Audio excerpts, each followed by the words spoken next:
The Kenyon men's soccer team is ranked #1 in the D3Soccer.com poll and the NSCAA for the first time in 22 years. And we're joined today by midfielder Dalton Eudy. Dalton, thanks for taking time out today to come and talk with us. Obviously, a really good start to the season. We've climbed the polls since starting the season ranked 9th.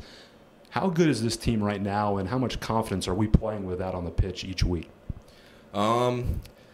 I mean, honestly, I think we can end up running the table and winning a national championship. I mean, I think so far, beginning of the season, we were critiqued so much because we lost several All-Americans on the back line, senior heavy, very large back line, including Ray playing defensive mid. So our biggest challenge this year was to find out how to replace the essentially back five. And so far, I think the kind of the makeshift back line that we've put together it far exceeded, I think, everyone's expectations. And I think defensively they've been great, but I think more so a testament is how good offensively they've been. They've been fantastic offensively. Our outside backs, specifically Dave and Oliver, have just been bombing forward and getting involved. I mean, I think Oliver has more assists than our midfielders do.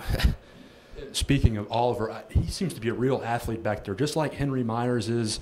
And those guys are providing goals, and we have more goal scorers this year than last. Just talk about the mindset, or what is our mindset out on the field each and every week of playing good ball. Right. Well, we returned our front five from last year, and the front five have a ton of experience from last year, and now everyone's a year older, and we've been playing together for a while. And I think just we have, even though we only have one senior, Jeremiah, on the team, I think everyone kind of plays like they're seniors because just the amount of experience that we've garnered over the last 2 years together. And I think it really shows on the field, kind of the chemistry that we've gathered over the last 2 years. And I think that's partially why the back four has had such a smooth transition, is because the front five have really kind of grabbed the bull by its horns and kind of just led the way for everyone. It's kind of like smoothed out the transition for all the new guys. I just said we've gotten that #1 ranking. Now, what's our mindset? We know we're a good team, that opponents are going to give us their best shot. But what's your mindset of not worrying about all that other stuff that we can't control and controlling what we are able to do on the field? Right. Well, with every week, we've been moving up the rankings. Now that we're #1, the target on our back is bigger than it's ever been.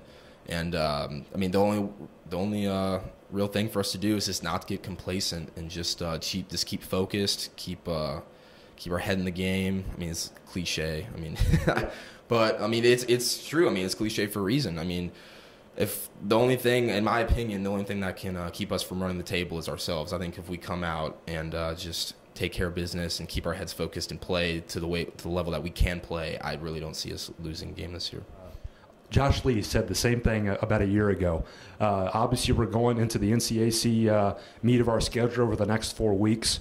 What is it going to take for us to, keep pushing ahead, have a good conference record, and see what happens in the tournament?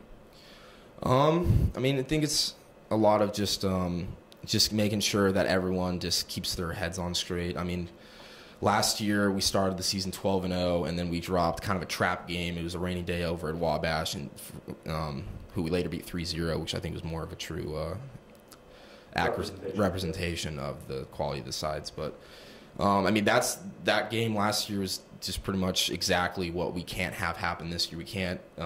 I felt like I could just feel it go into that one game last year against Wabash that we didn't show up to play. And that's the one thing that's going to keep us from getting to our ultimate goal, which is to win a national championship and win an NCAC championship, is we cannot let that happen this year, which I think really, like the front five I was talking about, the senior leaders on the team have really got to, talk to these freshmen. We have a huge freshman class this year, and we have a couple starting that, we really, really cannot let this happen again. And I think it's really good that happened to us last year so that we can learn from it and make sure it doesn't happen again this year. This Saturday, we have DePauw coming to town, and that is a really good side that we're going to see. We beat them 1-0 last year, but you mentioned off camera that those guys can really play. What's going to take for us to get a victory on Saturday? I mean, DePauw's a very, very good side. I mean, we squeaked by them 1-0 last year, and it was a grind to the end. I mean, they're doing very well. They've been ranked the past couple weeks, and then we get them at home again this year, which is great for us. They play a very, very physical style of play, which we in the past have generally struggled against. So they're kind of our kryptonite kind of side to play against. And they have a couple very good individuals that we're going to have to shut down. But then again, we even since I've been here, we've never once changed our style of play to fit against an opponent. We always make sure they do it for us. So we're just going to go out there and play our game, and if we execute well, we expect to get the one. Dalton, thanks for your time, and we'll catch up with you on Saturday. Thank you. That was midfielder Dalton Eudy on the Lord soccer team. His team taking on DePauw this Saturday at 3:45 at Mavic Field, and we hope to see you there. For Dalton Eudy, I'm Clayton Coughlin. We'll see you next time.